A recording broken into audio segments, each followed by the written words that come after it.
DOPE. Today we're going to explore the P within the Dope Brand infrastructure. For those of you who don't know, my name is Michaela Shaw. I am the owner of Dope Brand, and I also give you the tools in order to reach the financial well-being or the financial place that you would like to be within your life. And we also just talk about how to implement wealth, what it is, and how to execute the things that we learn here on this channel. You're here to learn about the cash flow quadrant, and I'm here to teach it to you. So, dreams, opportunities, plans, and executions. That's essentially what DOPE stands for. Let's go ahead and dive within this planning here. So, this is something God told me. God told me to start doing more videos on planning, and this is the first thing He wants to talk about. We're going to talk about cash flow quadrant. A lot of us don't understand how money likes to work within the economy. This cash flow quadrant is based off of the U.S. economy. I don't know how it works in other countries, and so yeah.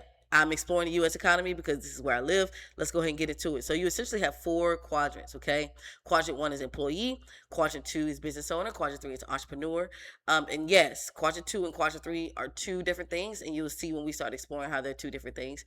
Quadrant 4 is investor.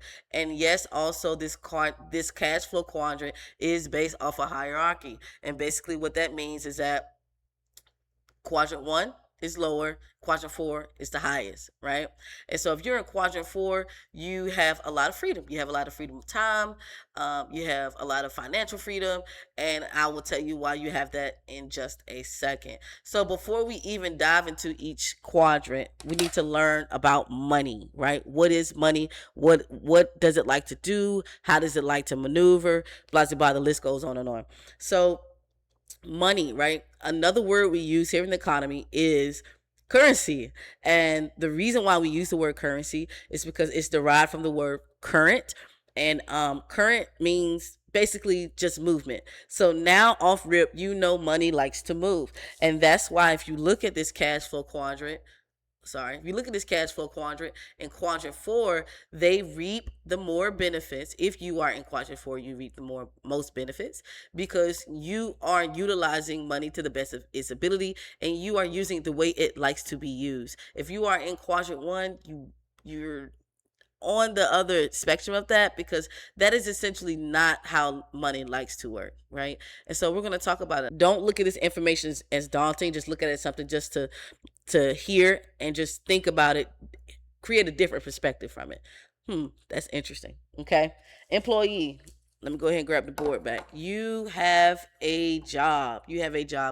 And if you are in the quadrant 1, don't feel dismayed. A lot of us are in this quadrant. I use this quadrant to fund the business that I have now. I'm essentially a student now, so I'm not an employee anymore. But everyone starts in this quadrant, right? A lot of people may start in other quadrants based off of their financial background, what their parents have given them, their grandparents, or what they've, inherited. But it is okay if you are in this quadrant. I just want to talk about the realities though of being within this quadrant. So if you are an employee, essentially you are being paid for your time. You're not being paid because of the task that you perform. You're not being paid based off of the responsibilities as well. You're being paid based off of your time. And I'm gonna tell you what I mean by that. People within quadrant 4 really love their time. So what they do is they create businesses. And when you create businesses, you're creating what? What does that O stand for? Opportunities, right? So they create these opportunities to bring to other people and bring the focus. Say, hey, if you do this job, I'll pay you this amount of money each hour. And some people, what we do is, oh, that's a lot of money. Yeah, you're going to pay me by the hour. You're going to pay me $20 an hour, $30 an hour. Wow, that's a lot of money. Yeah, sure, I'll take it. Once you take that opportunity that they created, they go on and they create more opportunities, right? And they go on to the next venture. And so essentially, they don't have to be there, you do. And you have to be there because what? They have paid you for their time. What wealthy people understand is that time is invaluable, right? It's invaluable. So they find themselves in this quadrant because they understand that time is invaluable. That's the only thing in this world that you can't get back. So they would rather pay other people to do those tasks so they can go create opportunities elsewhere and create more wealth. 70% of the workforce, that's employees within the United States, are living paycheck to paycheck. So if you have a 9 to 5, it doesn't matter what you do. You can work within a gym. You can be a lawyer and working for a firm. It does not matter. if you are working a 9 to 5, you are probably a part of that vast majority that is working paycheck, living paycheck to paycheck. And so if you are making minimum wage, if you're making $15 an hour, that should make you feel a little bit better a bit, right? You're not the only one in the world that does not understand how money works. I am still learning how money works. I created this channel just so I could show other people what I've learned along the way. So don't feel left out.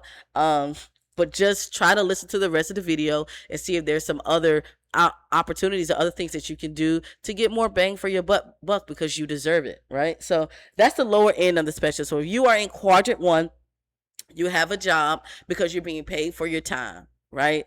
And essentially, why that's a no-no is because time is the only thing that you can't get back, right? So what I want you to think about, the more opportunities you create, the higher you go up on this quadrant. So now we're going to leave quadrant 1 and we're going to go to quadrant 2. So if you are not an employee, let's say you own a business, congratulations, you own a job. Okay. And I don't mean to sound condescending when I say that. It's just the reality of it. And guess what? I own a job as well. So don't feel like I'm trying to throw shade or anything. Again, this video is not to throw shade or tea or any tea. It's just a reality of just our financial well-being at the moment. So quadrant 2, you own a job, meaning if you were not to show up to work for a week and the business would fail, you're a business owner. You're not an entrepreneur, right? And so essentially what that means is, what I want us to understand is that when you create businesses, it's about creating opportunities. That's the main thing. Opportunities for other people. It used to be a rite of passage when, let's say your grandmother created a business and she said, oh, I'm going to hand it down to you, hand it down to her children, her offspring, and then so forth and so on. That used to be a rite of passage now, right? But now we're noticing and we're seeing that it's not really what it used to be. And I'm trying to tread lightly because this is a sensitive subject. People get really sensitive when we talk about money, but I really just want to open the eyes to people about some of these things that I've been learning about it. And so it used to be a rite of passage, right? But what goes along with it is you're inheriting debt, you're inheriting employees that you don't know, a system that you didn't create. And so with business ownership, right? To me, it's kind of selfish to stay within quadrant 2. It's because you're reaping the benefits from this business, but you're not creating opportunities for other people to come in and take your spot so you can go on to the next venture, right? And so business ownership is a wonderful thing to be in, and it's something that I feel that every person in this life should experience if you are the entrepreneur type. But it isn't a quadrant I suggest people to stay. Right? Because essentially you are still being paid for your time. Just this time you created this opportunity. That's the only difference. And so now we're going to jump into quadrant 3. Hopefully that kind of shows you how it could differ from entrepreneurship, because entrepreneurship is vastly different. So if you see here, I said quadrant 2, you own a job. Quadrant 3, Quadrant 3, your business is working for you. So if you get into quadrant 3, quadrant 3 means, okay, I've created so many opportunities for other people that they are able to carry on this business and I can go on and create the next one. And I feel like that's the beauty of entrepreneurship, that is a quadrant that I am trying to climb into now.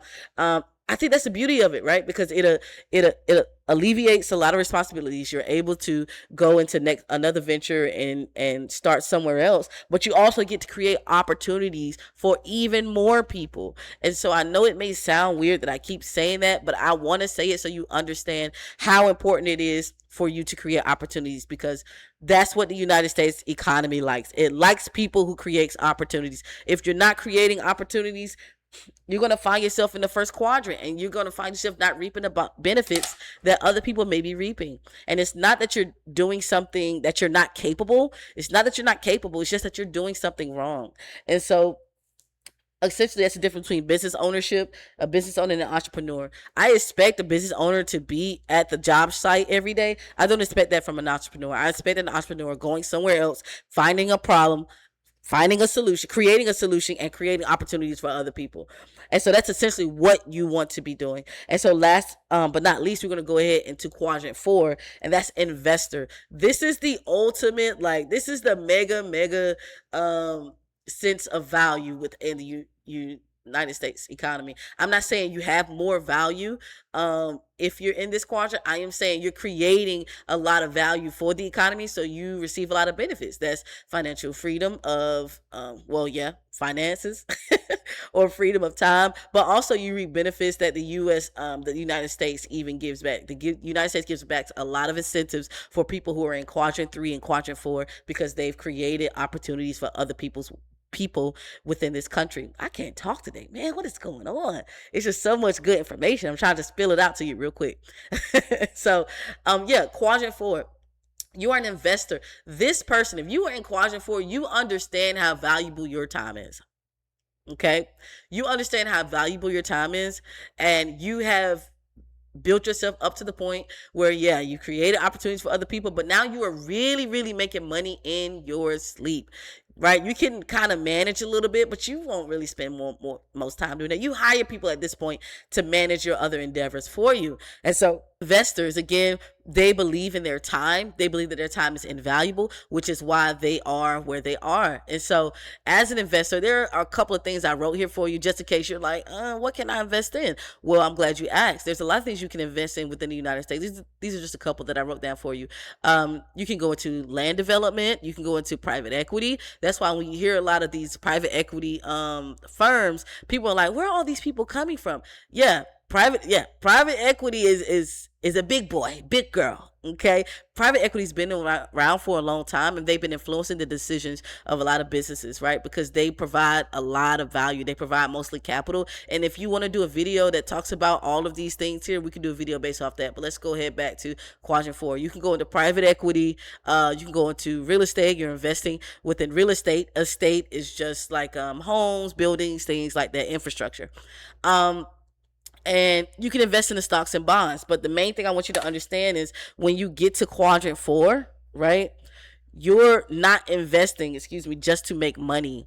You are reaping a lot of benefits because you are utilizing the way money that it has been designed to be used, right? You understand that money wants to move. So I wouldn't just keep my money in a savings account and call myself wealthy, right? I would rather invest $10,000 into stocks than to save $10,000 in a savings account. I would much rather do that because I would reap more benefits. Next step, right? I want you to think about where you are financially and which quadrant you want to be. The beauty about finances in this economy in the US is that you can choose how you want to exist financially. If you don't want to be an employee, maybe you want to stay an employee. We need employees. Right? If you want to go to a different quadrant, I'm just here to tell you that it's possible. If you want to stay in the quadrant that you are, stay. But figure out ways to create opportunities for yourself and your family, because no one else is going to do it for you. No one else is going to save you. If you were in quadrant 1, you can find yourself in quadrant 4, right? If you bring in a lot of value to a company as an employee, guess what? They're going to pay you a lot of money. You're going to have high compensation. Just make sure what you're doing with that compensation is smart. Don't just go off buying things that depreciate and won't bring back value to your home. Yeah, I'm just here to encourage you and let you know, like, there's so many opportunities in this economy, regardless of everything that's going on in the climate of the world. The only person that can keep you down is you. Don't listen to what even the administration we're under now, what they have to say about you, what other people have to say about you. None of that matters. All that matters is what you believe in yourself. And so I'm just going to show you one more time. I love you guys. Think about where you are, where you want to be, how you want to work this thing we call life.